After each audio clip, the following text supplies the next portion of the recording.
Ihr Lieben, ganz morgens früh hier stehen wir in Plettenberg im Aquamagis, haben die besondere Ehre, neben einer ausgewählten Schar an YouTubern und Influencern die Shootingstar hier einzuweihen.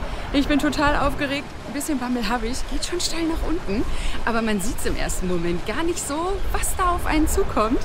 Seid gerne mit dabei.